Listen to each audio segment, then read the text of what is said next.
ഈശ്വരനന്ദി, ഈശ്വരാരാധന. എൻ്റെ പേര് അഖില. ഞാനിവിടെ ക്യാബിൻ പോയിട്ട് വർക്ക് ചെയ്യാണ്. എൻ്റെ ഹസ്ബൻഡായിരുന്നു ആദ്യം ഓൾറെഡി ഉണ്ടായിരുന്നത്. ഞാൻ ഓൾറെഡി എടുത്ത് അധികമായില്ല. ആദ്യം ഓൺലൈൻ എടുത്തു, പിന്നെ ഞാൻ നേരിട്ടെടുത്തു. ഞാൻ ഒട്ടുമിക്ക എല്ലാ അഖണ്ഡജപമാലയിൽ എനിക്ക് പങ്കെടുക്കാൻ സാധിച്ചിട്ടുണ്ട്. അതുപോലെ തന്നെ അതിനനുസരിച്ചുള്ള സമയക്രമം എങ്ങനെയാണെന്ന് അറിയത്തില്ല, അത് ഓട്ടോമാറ്റിക്കായിട്ട് വന്ന് എനിക്ക് ചേരാറുണ്ട്.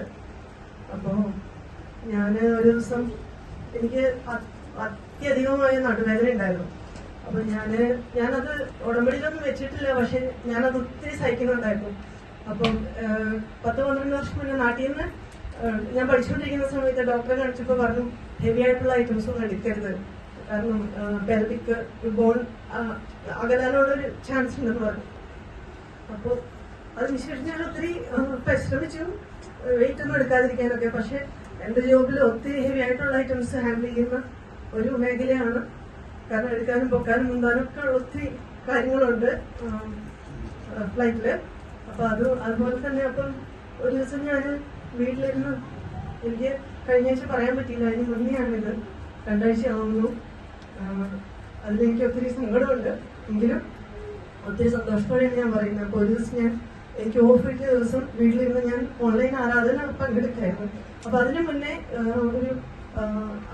എനിക്ക് തോന്നുന്നു ഈ വർഷത്തിന്റെ ആദ്യമാണ് തോന്നുന്നു, ജനുവരി എപ്പോഴോ, എന്തായാലും ഒരു 6-7 മാസത്തിന് മേലെയായിട്ടുണ്ട്.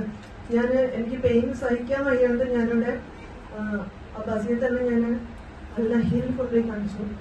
ഹോസ്പിറ്റലിൽ കാണിച്ചപ്പോൾ ഡോക്ടർ പറഞ്ഞു എന്റെ ഓരോ സ്പൈനിലും എക്സ്ട്രാ ബോൺസ്, അതായത് മുള്ളു പോലെ ബോൺസ് എനിക്ക് വളരുന്നുണ്ടായിരുന്നു. അപ്പം അതൊന്നും ചെയ്യാൻ പറ്റില്ല. അപ്പൊ എനിക്ക് എക്സ്റേ എടുത്ത് കാണിച്ച് തരുകയും ചെയ്തു. എനിക്കൊന്നും ചെയ്യാൻ പറ്റില്ല, അത് എക്സസൈസ് വഴി ചെയ്യാൻ പറ്റുള്ളൂ എന്ന് പറഞ്ഞു. എന്റെ ഡ്യൂട്ടിയുടെ ഷിഫ്റ്റ് അനുസരിച്ച് എക്സസൈസ് ചെയ്യാൻ എനിക്ക് ഭയങ്കര എന്താ പറയാ, ഉറക്കത്തിന്റെ എല്ലാം സ്ലീപ്പിംഗ് പാറ്റേൺ എല്ലാം ഡിഫറെന്റ് ആയതുകൊണ്ട് തന്നെ ഞാൻ എക്സസൈസ് ചെയ്യാൻ പറ്റുന്ന പോലെയൊക്കെ എന്തെങ്കിലും ചെയ്യും എന്നല്ലാണ്ട് അതിനായിട്ട് ഞാൻ കാര്യമായിട്ടൊന്നും ശ്രമിച്ചിരുന്നില്ല. പിന്നെ ഞാൻ ഒത്തിരി നാളെ 6 മാസത്തോളം അതിന് മെഡിസിൻ എടുക്കണമെന്ന് പറഞ്ഞു പെയിന് വേണ്ടിയിട്ട്. ഞാനങ്ങനെ 1 മാസം 2 മാസം അതിന്റെ അതിന്റെ മെഡിസിൻ ഞാൻ എടുത്തു. അപ്പം ഇച്ചിരി ആശ്വാസം ഉണ്ടായിരുന്നു. അപ്പൊ ഞാൻ വിചാരിച്ചു ഓക്കെ, മെഡിസിനോട് കൂടി ഇത് ഓക്കെ ആയിരുന്നു. പക്ഷെ മെഡിസിൻ നിർത്തി കുറച്ച് കഴിയുമ്പം അത് പിന്നെയും വരികയാണ് എനിക്ക് പെയിൻ.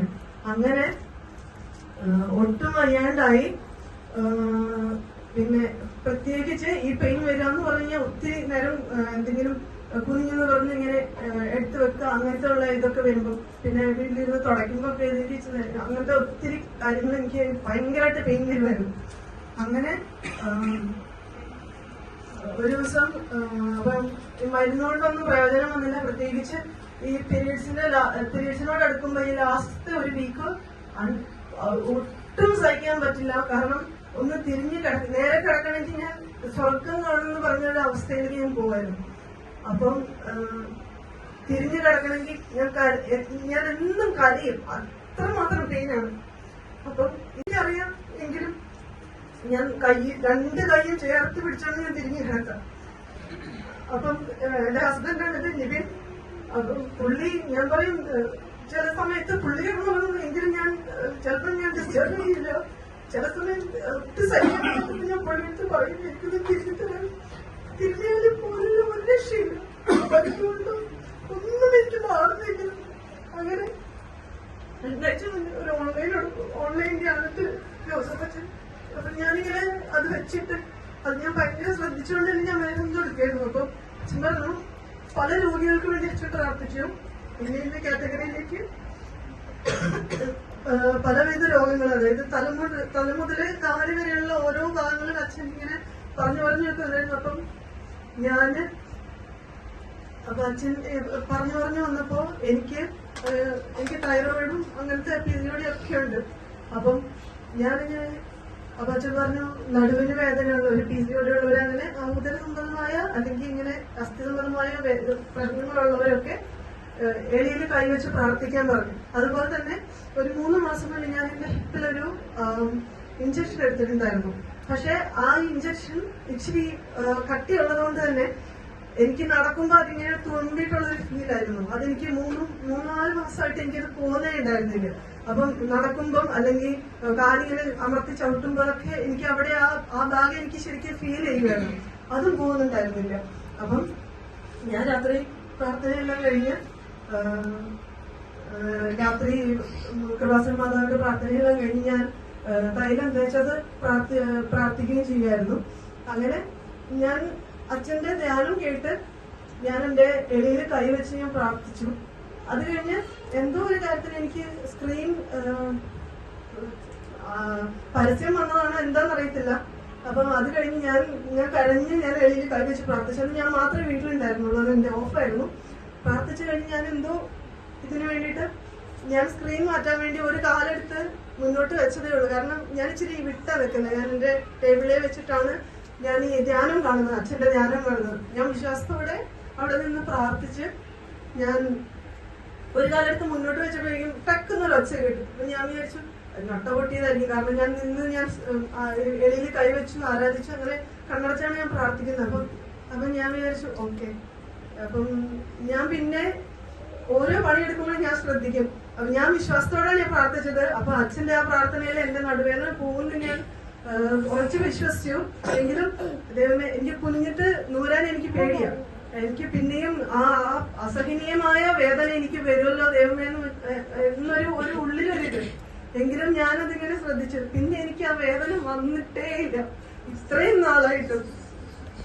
എനിക്ക് ആ ഒരു പെയിൻ എന്ന് വെച്ചാൽ ഞാൻ കരഞ്ഞു പോകുന്ന വേദനയായിരുന്നു. ആ ഒരു ഒച്ചയോട് കൂടി ആ പെയിൻ ഇവിടുന്ന് പോയി എന്നുള്ളതാണ്. നമ്മൾ ഈ ദീർഘദൂരം നിൽക്കുമ്പോൾ നമുക്ക് ആ ചെറിയൊരു നടുവിൽ ചെറിയൊരു കട്ട് കിഴപ്പുണ്ടാവും. അത് മാത്രമല്ലാണ്ട് എനിക്ക് ആ പെയിന് ഇന്നേ ദിവസം വരെ എനിക്ക് വന്നിട്ടില്ല.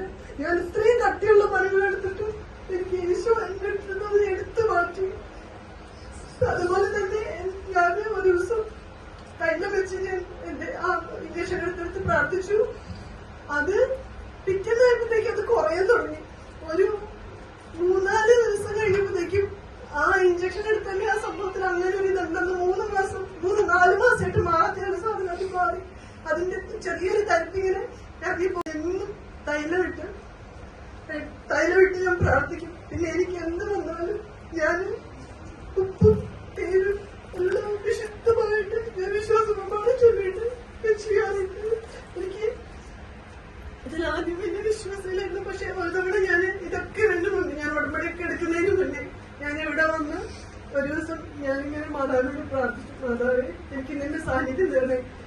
അങ്ങനെ മാതാവ് അന്ന് എന്റെ കൂടെയുള്ള എന്റെ ഫാമിലി ഫ്രണ്ട്സ് അവർക്ക് ആ അനുഭവം ഉണ്ടായിട്ടുണ്ട്. ചേച്ചി എന്റെ അടുത്ത് പറഞ്ഞു.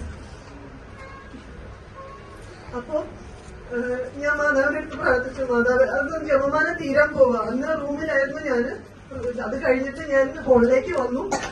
അങ്ങനെ ഹോളിലേക്ക് വന്നിട്ട് ജപമാലയെ പിടിച്ച് ഞാൻ കണ്ണടച്ചിട്ട് ഞാൻ മാതാവിന്റെ അടുത്ത് പറഞ്ഞു, മാതാവേ ഞാൻ ആ കണ്ഠജപമാലയിൽ വരുന്നുണ്ട്, നീ എനിക്ക് നിന്റെ സാന്നിധ്യം കാണിച്ചു തരണേ. അങ്ങനെ മാതാവ് അന്ന് ഭയങ്കര കടുപ്പത്തിലുള്ള മുല്ലപ്പൂവിന്റെ മണത്തിലൂടെ എനിക്ക്. അപ്പൊ ഞാൻ നോക്കുകയാണ് ആരെങ്കിലും മുല്ലപ്പൂ വെച്ചിട്ടുണ്ടോ, ആരെങ്കിലും ആ സ്പ്രേ അടിച്ചിട്ടുണ്ടോ. എനിക്ക് ആ മണം തിരിച്ചറിയാൻ വേണ്ടിയിട്ട് ഞാൻ ഒത്തിരി നേരം ഞാൻ മണം പിടിച്ചു നോക്കി. പക്ഷെ ആ മണം അവിടെ മാത്രം നല്ലാണ്ട് വേറെ ഒരു സ്ഥലത്തില്ല. ഞാൻ ഇറങ്ങി പോകുമ്പോ വരെ നോക്കി ആ മണം അനുഭവിച്ച 2-3 പേര് ഇവിടെ ഉണ്ട്, അതെനിക്കറിയാം. ആ മണം ഞാൻ അത്രയ്ക്ക് കടുപ്പത്തിലുള്ള മുല്ലപ്പൂവിന്റെ മണം ഞാൻ അനുഭവിച്ചു. അതാണ് എനിക്ക് ആദ്യമായിട്ട് എനിക്ക് തന്ന സാന്നിധ്യം. അതായത് നീ പ്രാർത്ഥിച്ചാൽ എന്റെ കൂടെ ഉണ്ടാവും. അതിനുശേഷമാണ് ഇതൊക്കെ നടന്നത് എന്റെ ജീവിതത്തിൽ ഇത്രയൊക്കെ തന്നെ. കാരണം ഞാൻ ചോദിക്കാത്ത ഒരു കാര്യത്തിലാണ് ഈശോയും മാതാവും എനിക്ക് സൗഖ്യം നൽകിയിരിക്കുന്നത്.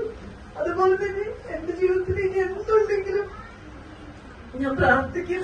എല്ലാത്തിനും അറിഞ്ഞ് ഉണ്ണീശ്വരും മാതാവും അവരിടപെടുന്നുള്ളത് എനിക്ക് പൂർണ്ണ വിശ്വാസമുണ്ട്. ഈശോയ്ക്കും തിരുക്കുമാരനും അമ്മയ്ക്കും മാതാവിനും അമ്മയ്ക്കും തിരുക്കുമാരനും ഒത്തിരി നന്ദി.